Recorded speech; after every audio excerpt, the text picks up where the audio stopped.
누가복음 9장은 예수님을 알아보지 못하는 제자들의 이야기, 또 헤롯이 예수님의 소문을 듣고 당황하는 모습이 우리에게 주는 메시지가 있다고 말씀을 드렸습니다. 그 메시지는 예수님은 과연 누구신가를 정확히 알아야 된다라는 메시지였습니다. 그 예수님이 누구신가라고 하는 말을 신학자들은 이렇게 얘기합니다. 어떻게 얘기하느냐면 기독론이라고 합니다. 그래서 누가복음은 복음서 가운데에서 기독론에 대해서 제일 많은 이야기를 담고 있는 복음서, 이렇게 말을 합니다. 그러면 예수님의 그 기독론, 그 예수님이 누구시냐에 대해서 집중해서 설명하는 누가의 의도는 뭐냐, 왜 이런 예수님이 누구신가에 대해서 얘기하고 있는가라고 하는 것이죠. 여러분 기억하실 겁니다. 이 편지가, 누가복음은 누가가 데오빌로라고 하는 로마 이방인 사람에게 쓴 편지입니다. 첫 번째 편지죠. 두 번째 편지가 사도행전입니다. 그러니까 이방인에게 더 정확히 예수를 알릴 필요가 있었던 책, 그래서 예수님이 누구신가라고 하는 것에 집중해서 설명을 했던 책, 이게 누가복음이다라고 하는 것입니다. 오늘 본문은 베드로가 예수님을 하나님의 그리스도라고 고백하는 장면으로 시작이 되는데, 누가복음의 전환점이 되는 부분입니다. 본격적으로 주님이 십자가 사역, 고난당하시고 죽임을 당하시는 일이 시작이 되는 것이고, 이 9장에 주는 하나님의 그리스도이십니다라고 하는 고백을 분수령으로 해서 한쪽은 전반부, 한쪽은 후반부 이렇게 나누죠. 마태복음도 16장 16절에 주는 그리스도시요 살아계신 하나님의 아들이십니다라고 하는 그 말씀을 기점으로 해서 전반부, 후반부 이렇게 나누는데, 예수님이 이 말씀을 듣고 난 뒤에 하신 일이 있어요. 그게 뭐냐면 바로 순환, 죽음, 이 얘기를 이 고백을 듣고 난 뒤부터 하기 시작을 합니다. 그래서 이 고백은 누가복음에서도 마태복음에서도 중요한 전환점을 이루는, 본격적인 주님의 사역을 시작하게 되는, 그리고 제자들에게 가르치는 이 일이 시작되는 곳이다. 그래서 제일 중요한 포인트가 됩니다. 그리고 예수님을 믿는 사람들에 대해서 이 고백을 꼭 할 수 있도록 우리 주님은 가르치셨는데, 주님이 이 고백을 듣고 난 뒤에 우리에게 가르치시고자 하는 것은 분명합니다. 예수 믿는 사람들은 영광을 받기보다는 고난과 섬김의 길을 통해서 예수 닮아야 된다, 이걸 가르치는 거예요. 그러면 예수 믿는 사람에게는 영광의 길이 없느냐? 아닙니다. 있습니다. 결국 우리가 하나님의 아들이신 예수님과 함께 영광을, 그리고 세상을 다스리는 권세를 갖게 된다는 거죠. 그러나 그 권세를 갖기 전까지는 우리는 제자의 길, 예수님을 믿는 사람이 어떻게 살아야 되는지를 정확히 알고 그 길을 가야 예수님과 함께 영광을 누리는 길에 들어서게 된다는 겁니다. 그 제자의 길이라고 하는 것을 오늘 말씀하시고 있죠. 자기를 부인해라, 자기 십자가를 져라, 고난과 섬김의 자리에 있어야 된다라고 하는 이 제자의 길을 말씀하시고 있습니다.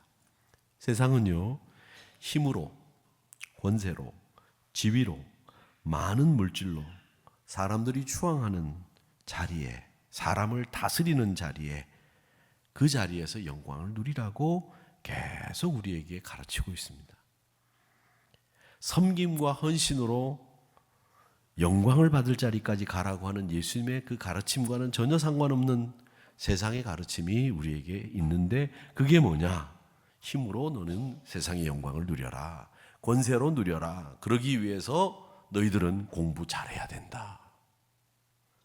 공부 안 하면 이렇게 된다.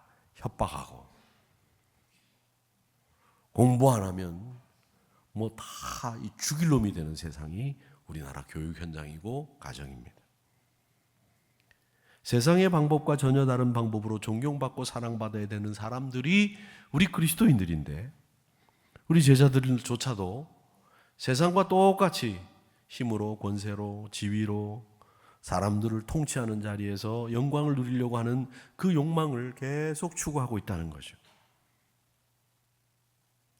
예수님을 정확히 아는 내 생각, 그분의 도우심으로 우리는 헌신의 자리를 지키고 섬김의 자리를 세워 나가야 되는데, 그 자리를 지키기보다는 세상의 자리를 지키기 위해서 예수님을 이용하고 교회를 이용하고 내 신앙을 이용하는 이런 일들이 너무 많다는 겁니다. 그래서 제자들을 예수님이 이제 본격적으로 가르치기 시작할 때 18절에서 이렇게 얘기합니다. 무리가 나를 누구라고 하느냐라는 거죠.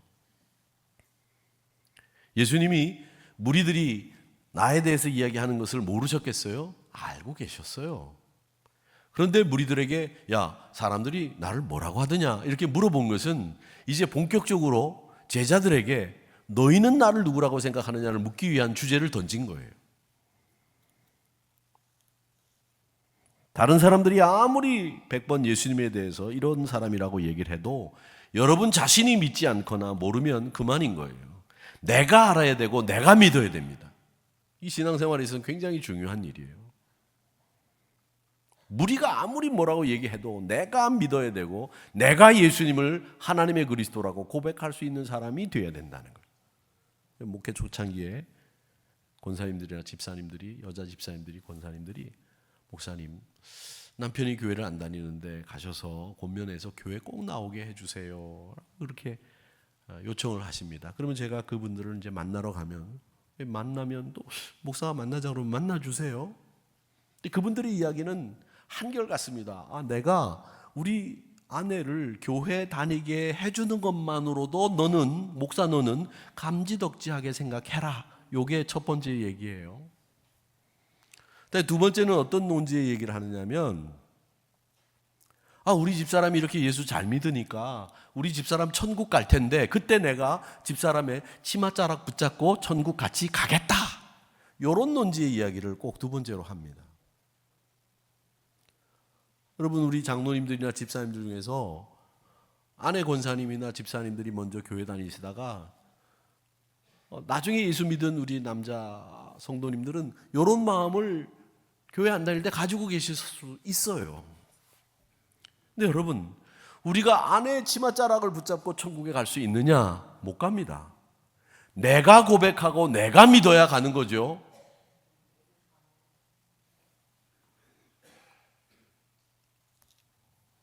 여러분이 믿지 않으면 그만인 거예요. 그래서 오늘 이 말씀에 무리들이 나를 누구라고 하더냐라고 하는 이 말씀 속에서 예수님은 너희는 나를 누구라고 생각하느냐라고 하는 주제를 꺼내는 이야기지만 이 이야기에서 우리가 받는 교훈은 내가 고백하고 내가 예수 잘 믿어야 되는 거지 아무리 내 주변에 있는 사람들이 잘 믿어도 나는 떨어질 수 있는 거예요. 그 다음으로 예수님이 너희는 나를 누구라고 물으셨습니다. 신앙고백을 통해서 분명하게 고백하고 있는 겁니다. 나는 그의 유일하신 아들 우리 주 예수 그리스도를 믿습니다. 죽은 자 가운데서 다시 살아나셨으며 살아있는 자와 죽은 자를 심판하러 오시는 그 주님을 믿습니다. 이 고백이 여러분의 입술에서 터져나오기를 축원합니다. 사실은 이 고백을 쭉 보면 와 대단하다. 또 그리고 제가 설교 서두에 말씀드린 것처럼 이 고백을 중심으로 누가복음 전반부와 후반부가 나뉘어지고 주님이 이 고백이 있고 난 뒤부터 순환 예고가 시작이 됩니다. 이렇게 말씀을 드렸는데 가만히 보면 이 고백이 그렇게 대단한 거 아니다라는 생각도 반대로 들어요. 왜? 예수님은 그동안 이 제자들과 함께 계시면서 얼마나 놀라운 기적들을 보여주셨습니까? 8장 25절에 보면 광풍이는 게네사렛 호수, 갈릴리 호수를 잠잠케 하시지 않습니까? 그때 제자들이 서로 뭐라고 얘기했느냐? 와, 누구이신데 도대체 바람과 물을 명해서 순종케 하느냐? 그리고 5,000명을 먹이시고 12바구니의 광주리에 음식이 남는 사건, 거라사 사람의 군대 귀신을 쫓아낸 사건, 12회를 혈루증 앓던 여인을 고쳐주신 사건, 야이로의 딸을 살려주시는 사건, 이런 사건들을 제자들은 옆에서 똑똑히 지켜봤어요. 그런 지켜본 것에 비하면 오늘 이 고백은 사실은 약해요. 더 훌륭하고 더 깊이 있고 영적인 고백을 베드로는 사실 주님 앞에 했어야 되는 거죠. 근데 그냥 너희는 나를 누구라고 하느냐라고 대답했을 때 하나님의 그리스도, 간단하게 대답을 했다라고 하는 것은 베드로가 아직도 주님의 사역에 대해서 통찰력이나 깨달음이 정확히 없었다는 거예요. 그러니까 21절 말씀에 보면 예수님이 뭐라고 말씀하시느냐, 그런 말을 한 베드로를 향해서 너 그 말 아무에게도 가서 하지 마, 이렇게 얘기하시거든요. 경고하사. 이 말은 아무에게도 이르지 말라. 왜 이르지 말라고 말하셨겠습니까? 이유는 아직도 정확히 자기가 하는 말이 뭔지 모르고 주님의 사역이 어떻게 흘러가는지에 대한 통찰력이 없는 거예요. 깨달음이 없는 거예요. 그러니까 말하지 말라는 거예요. 여러분, 신앙생활을 자동차 계기판에 적용해서 여러분 점검하고 한번 측정해 보시기 바랍니다. 여러분이 교회 나오고 있지만 아무런 의심이 없습니까? 의문이 없습니까? 요즘 많은 의문이 생기시고 계십니까? 정말 성경은 하나님의 말씀 맞을까? 예수님은 하나님의 아들이야? 이런 의문을 갖는다고 하는 것은 여러분의 신앙이 지금 자라고 있다는 증거예요. 또 베드로처럼 주님은 하나님의 그리스도이십니다라고 하는 고백이 여러분 마음에서부터 우러나온다고 한다면 여러분은 신앙의 성숙이 어느 정도 완성돼 가고 있다는 증거입니다. 그러니까 신앙은 한꺼번에 순간적으로 여러분 마음속에 꽉 자리 잡는 게 아니에요. 물론 그런 분들도 계십니다. 그래서 우리 교단은 점진적인 변화와 순간적인 변화를 다 수용합니다. 동방정교회 같은데 그런 데에서는 이 순간적인 변화를 인정하지 않아요. 이건 이단들이나 인정하는 거라고 생각을 합니다만은 순간적인 변화를 겪는 분들을 저는 봤어요. 그런데 이 순간적인 변화는 특이한 분들에게는 이 순간적인 변화들이 경험되어지기는 하나 보통 분들은 다 점진적인 변화들이 여러분 신앙 안에서 일어나는 거예요. 발전하고 그것도 다음 스텝으로 발전하는 이런 신앙의 변화들이 완숙함으로 가는 거죠. 그렇기 때문에 우리 사랑하는 성도 여러분, 여러분의 신앙 고백은 나는 어떤 고백을 할 수 있는지, 내가 경험한 우리 주님은 어떤 분이신지 분명하게 여러분 안에 예수님의 정체성을 확정짓는 이 신앙 고백을 할 수 있는 모습으로 굳건히 세워 나가시기를 축원합니다. 그 다음에 제가 이제 오늘 말씀을 읽으면서 23절 말씀을 같이 한번 읽어볼까요? 시작. 또 무리에게 이르시되 시작. 자기를 부인하고 날마다 제 십자가를 지고 나를 따를 것이니라. 이 말씀 여러분 잘 아시죠? 아시는 말씀이에요. 근데 저는 이 말씀 중에 한 단어에 꽂혔어요. 날마다라는 말씀입니다. 날마다. 예수님을 따르는 것에 대해서 그 예수님을 따르는 것은 자기 부인하고 십자가를 지는 건데 그게 한 번만 해서는 안 된다는 거죠. 한 번만 자기 부인하고 한 번만 자기 십자가 지는 게 아니라 날마다 지라는 거예요. 계속 지고 계속 부인하라는 말입니다. 한 번 하는 것은 누구나 할 수 있어요. 저는 이 날마다라는 말을 이렇게 해석하고 싶습니다. 예수님을 철저하게 네 마음을 다해서 따라해라. 흉내내라. 그 흉내내는 척만 하는 것이 아니라 네 마음을 다해서 닮아가려고 따라해봐라. 흉내내봐라 하는 겁니다. 저는 이 지속적인 흉내가 마음을 다해서 내는 흉내가 이게 쉽지 않다고 생각합니다. 왜? 예수님을 따르는 그 길에는 적대감이 항상 있게 되고요. 고통스러운 생활이 계속되기 때문에 이 예수님처럼 자기를 부인하고 십자가를 지는 이 흉내내는 일조차도 힘든 일이다라는 거죠. 흉내라는 말을 부정적으로 해석할 수도 있지만 긍정적인 흉내내기도 있지 않습니까? 제자라고 불리는 멘티가 스승인 멘토를 흉내내고 그렇게 살고 싶어하는 것은 굉장히 바람직한 일이라고 생각합니다. 제가 청소년 시절에 저희 학교 선생님들을 이렇게 바라보면 저분을 따라하고 싶어서 말투도 흉내내고 그의 삶의 스타일도 흉내내고 이런 적이 있었습니다. 근데 이걸 예수님 믿는 우리 신앙생활에도 적용하면 저는 참 좋다고 생각하는데 예수님을 흉내내면서 사는 것 한 번만 흉내내지 마시고 매일 흉내내고 매일 따라하는 거, 예수님 따라쟁이 되는 거 괜찮다고 생각합니다. 굉장히 긍정적인 일이에요. 날마다라는 말씀이 주는 이 예수님 흉내내는 것을 날마다 해봅시다. 어떤 작가가 정말 유명한 작가와 강연가로 살기로 다짐을 하고 흉내낸 사람이 두 사람이 있었대요. 한 사람이 다산 정약용, 또 한 사람이 토니 라빈스라고 하는 분인데, 이 토니 라빈스는 미국의 작가이고 심리학자인데 변화 심리학자입니다. 변화 심리학자라고 하는 것은 뭐냐면 사람에게 동기부여를 해주는 사람이에요. 동기부여.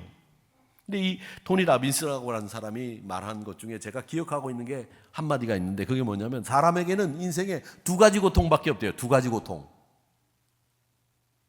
다른 고통 없대요. 두 가지 고통. 하나는 단련의 고통이 있다면 단련의 고통. 매일 훈련하고 뭐 공부하고 나를 성장시키기 위해서 단련하는 게 굉장히 힘들다는 거죠. 단련의 고통. 그리고 또 하나의 고통이 있는데 그 고통은 뭐냐? 후회의 고통이 있다는 거예요. 이 두 가지가 우리 인생에 겪게 되는 고통이라고 합니다. 여러분은 후회의 고통을 많이 하시는 분입니까? 단련의 고통을 많이 하시는 분입니까? 후회는 해도 끝이 없죠. 늘 후회돼요. 그렇지요? 뭘 해도 후회가 돼요. 아유, 그렇게 하지 말걸. 아우, 그렇게 할걸. 후회하는 일도 얼마나 많이 있습니까? 아우, 그때 그 땅 살걸.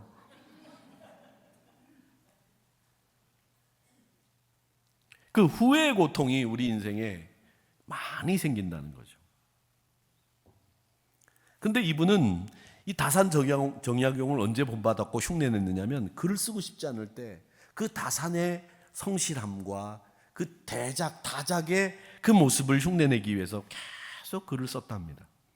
그리고 자신감이 사라지고 거대한 바위 앞에 자기가 섰다고 생각을 했을 때 이 라빈슨의 말들을 생각하면서 이겨내는 긍정적인 효과를 얻었다고 말합니다. 여러분, 우리는 예수를 흉내내고 그 예수를 따라하는 사람들이기 때문에 그것을 내 것으로 만들려고 흉내를 내야 되고, 지나가는 바람처럼 흉내내지 마시고 계속 흉내를 내시고 그분을 따라갑시다. 그게 오늘 이 날마다라고 하는 말씀이 우리에게 주는 교훈입니다. 날마다 자기 십자가 지고 날마다 자기 부인하고 그렇게 살자 하는 겁니다.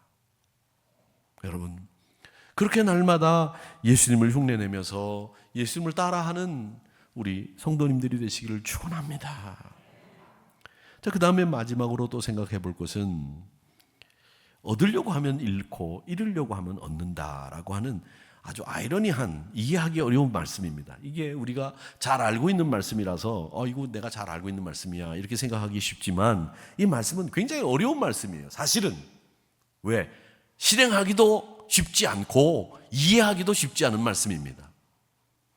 이 목숨이라고 하는 것은 우리가 추구하는 모든 것을 상징하는 단어가 목숨이라고 하는 단어입니다. 너희가 그 목숨을 얻기 위해서 집요하게 매달리고 집착하게 될 때 그걸 얻기 어렵다는 얘기입니다. 내가 추구하는 가치, 내가 추구하는 것들, 그걸 집착하게 되고 거기에 매달리게 되고 거기에 아둥바둥하게 된다면 결국 다 잃게 될 것이다. 그걸 잃으려고 할 때에 너는 그걸 얻게 된다라고 하는 이야기를 하시면서 이 세상에 있는 사람을 두 유형으로 딱 나누어서 설명하고 계세요. 우리가 천차만별의 모양을 가지고 있고 자라온 배경도 다르고 기질도 성격도 제각각이지만, 주님은 오늘 이 말씀에서 우리 인생은 딱 두 가지다. 하나는 목숨에 집착하고 자기 명예와 그 삶이 주는 쾌락에 매달리는 사람이 있고, 또 한 사람은 기꺼이 주님을 위해서 자신을 포기하는, 내려놓는 사람이 있다. 이렇게 두 부류로 나누고 있습니다. 우리는 다 행복하고 기쁨으로 살고 싶고요, 다 좋은 관계를 유지하고 싶고요, 다 웃으면서 살고 싶죠. 울면서 살고 싶은 사람은 없습니다. 그런데 그런 마음을 이용해서 세상은 우리에게 어떤 자극을 계속 주느냐? 야, 돈 많이 벌어라. 물론 존 웨슬리 목사님이 돈 많이 벌으라는 설교도 하셨어요. 근데 그 설교는 결국은 왜 많이 벌어야 되는지 이유가 설명이 돼 있고 신앙 안에서 그 해답이 나와 있는데, 세상은 그게 아니에요. 네 자신을 위해서 돈 많이 벌어라, 이렇게 계속 자극을 줘요. 출세해라, 지위를 높여라, 사람을 다스려라.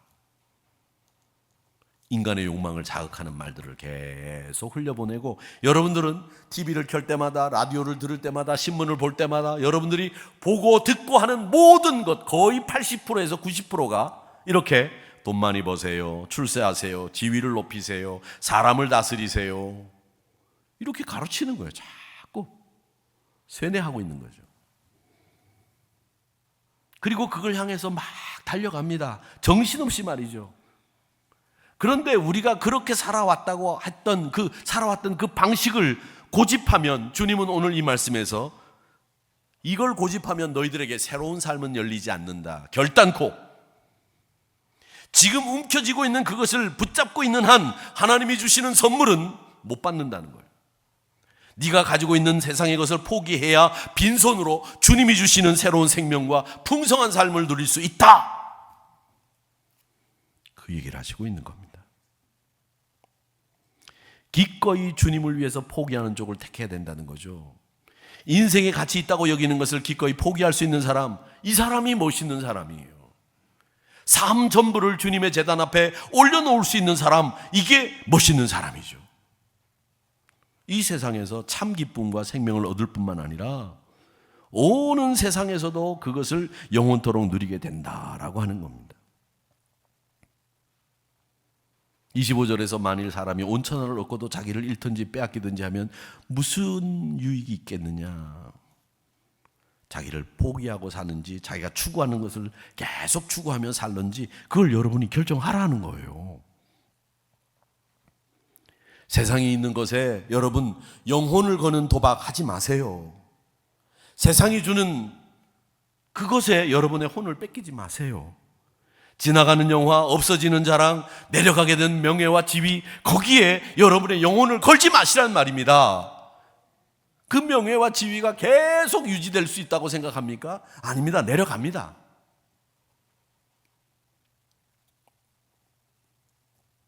자랑이 계속 될 것 같습니까? 그 자랑 언젠가 없어져요. 그 영화가 내게 계속 있을 것 같습니까? 없습니다. 지나가 버립니다. 그런데 거기에 우리의 고귀한 영혼을 걸고 도박을 하는 거예요. 우리 앞에 있는 것을 내가 손을 내밀면 붙잡을 수 있는 것처럼 생각해요. 이 일만 잘 되면 성공할 수 있을 것 같이 생각이 들어요. 그런데 지금까지 부산의 배는 안 들어왔습니다. 부산의 배만 들어오면 내가 너한테 다이아 반지를 주겠다. 김중만이가 그랬습니다. 근데 그 다이아 반지를 실은 부산의 배는 아직도 안 들어왔어요. 들어오지 않을 겁니다. 손을 내밀어서 잡으면 꼭 잡을 수 있는 것 같아요.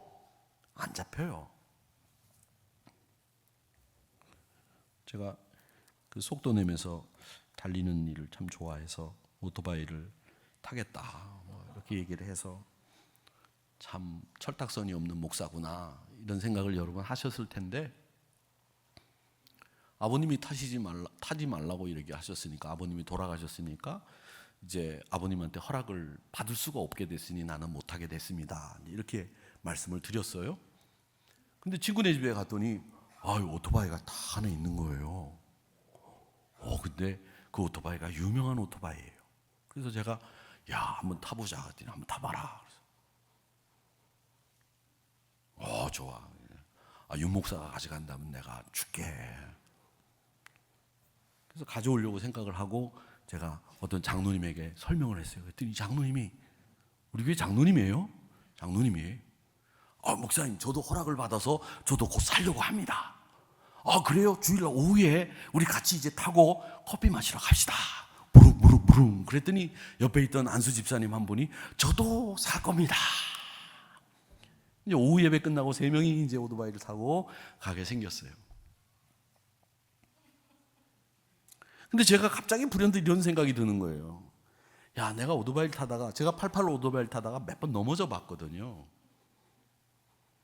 우리 집사람은 항상 하는 얘기가, 88 오토바이 타면서도 넘어졌던 사람이 그걸 어떻게 타느냐, 안 된다. 지금도 여기 무릎 있는 데가 시골교회에서 그 88 오토바이 탈 때 다친 게 여기도 시큰시큰해요. 근데 제가 그걸 타다 다쳤다고 한번 가정을 해보겠습니다. 다쳤는데 주일날 목사가 설교를 못하고 병원에 있어요. 근데 교인들이, 목사님 이번 주일날 설교 왜 안 하셨대? 오토바이 타다가 넘어져갖고 다쳤대. 은혜가 안 되는 거예요. 제가 가만히 생각해 보니까 이건 안 되겠다. 이런 생각을 하고 있는 차에 이제 봄이 돼서 제 방에 이제 자전거가 있습니다. 이제 자전거 바람도 넣고 이제 정비를 하고 좀 닦은 다음에 이제 자전거를 타야 되겠다 생각을 하고 교회 주변을 이렇게 도는데, 이 교회 주변이 고바위가 이렇게 있어요. 여기도 올라오고 여기도 내려가고 올라가고 있는데 기아 변속이 잘 안 돼요. 그래서 올라가다가 제가 이거 못 올라가겠다 싶어갖고 내리는 순간에 넘어졌어요. 잘못하면 큰일 날 뻔했어요. 그때 제가 딱 깨달았어요. 아하, 이게 아직도 내 손으로 잡으면 잡을 수 있다고 생각했구나. 아니에요. 벌써 제 몸이 내 마음과는 달리 잡으려고 내 마음은 하고 있어도 내 몸이 안 따라주는 거예요, 상황이. 그래서 제가 다시 생각했어요. 그 자전거 하나 타면서도 이렇게 깨달음이 많더라고요. 근데 이게 자전거를 타는 일이 아니라 이 세상에 있는 전반적인 일들이 다 내가 마음 먹고 손 뻗으면 잡을 수 있다고 생각하는 거죠. 그런데 사실은 내 마음 먹고 손을 뻗어도 안 잡히는 게 너무 많다는 거예요. 그런데 그걸 잡을 수 있다고 착각을 하고 내 영혼을 걸고 내 신앙생활도 포기하면서까지 가는 게 우리 어리석은 우리의 모습이라는 거예요. 얼마나 많은 사람들이 결국 자기를 잃게 되고 얼마나 많은 사람들이 움켜쥐려고 했던 것이 숲으로 돌아가는 것을 경험하고 있습니까? 사랑하는 성도 여러분, 우리 주님은 우리에게 이야기합니다. 네가 잡을 수 있다고 생각하지 못 잡아. 네가 잡을 수 있는 것은 나를 따라오는 길이야. 그러니 너를 부인하고 네 십자가를 지고 나를 따라와. 그러면 나와 함께 영광의 자리에 가게 돼. 이 약속을 하고 계신 거거든요. 그러면서 마지막으로 뭐라고 말씀하시느냐? 누구든지 나와 내 말을 부끄러워하면 예수님도 자기와 아버지의 거룩한 천사들과 함께 영광으로 오실 때에 나를 부끄러워했던 그 사람을 나도 부끄러워하겠다, 이렇게 말씀하십니다. 이 말씀은 뭐냐면 주님의 음성에 귀를 기울이고 그 말씀을 창념하라는 거예요. 그 말씀을 듣지 않으면 섬길 수 있는 기회를 놓친다는 거예요. 말씀을 듣고 그 말씀을 자랑으로 여기고 그 말씀대로 사는 삶을 살라, 이거죠. 그런데 말씀 좀 보려고 그러면 안 오던 전화가 와요. 생전 전화 안 하던 사람이 성경 펴놓으면 전화해요. 목사도 하물며 이런데 여러분들의 삶에 말씀을 듣고 말씀을 읽으려고 할 때 얼마나 많은 방해가 여러분 주변에서 일어나는지 아십니까? 한번 이번 고난주간 동안 여러분 신앙생활을 방해하는 많은 요소들을 한번 하나씩 적어보세요. 성경 묵상하려면 전화 오고, 기도하려고 그러면 누군가 부르고, 나오라고 하고, 밥 먹자 그러고, 신앙생활을 방해하는 것들이 너무 많습니다. 주님을 부끄러워하는 일들을 너무 많이 했습니다. 말씀을 부끄러워하고 말씀에 귀담아 듣지 않았던 우리 자신들이 너무나 많은 시간을 그렇게 보냈습니다. 여러분, 내가 교회 다닌다는 것을 자랑하십시오. 내가 하늘의 교회 직분을 가지고 있다는 것을 자랑하십시오. 그게 주님을 귀하게 여기는 모습입니다.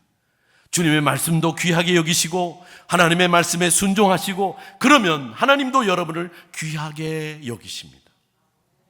귀하게 여기십니다.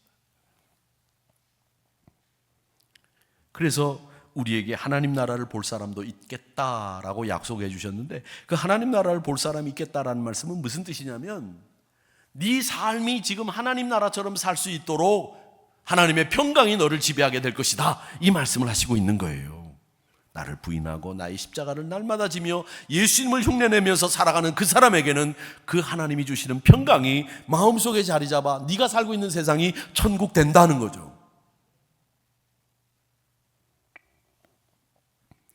고난을 통해서 영광에 이르는 길, 그 길이 우리의 길입니다. 예수님이, 하나님이 우리에게 보내신 메시아라고 하는 그 주님을 하나님의 그리스도라고 고백할 수 있는 분, 그 고백이 여러분의 입술에 담기기를 원하고, 하나님의 말씀을 자랑스럽게 여기며 내 십자가를 지고 나를 날마다 부인할 수 있는 그 삶을 every day, every time, everywhere, 어디서든지 그렇게 감당하시면서 하나님이 정말 기뻐하시는 우리 한우리 성도님들이 되시기를 주님의 이름으로 간곡히 축원하고 축원합니다.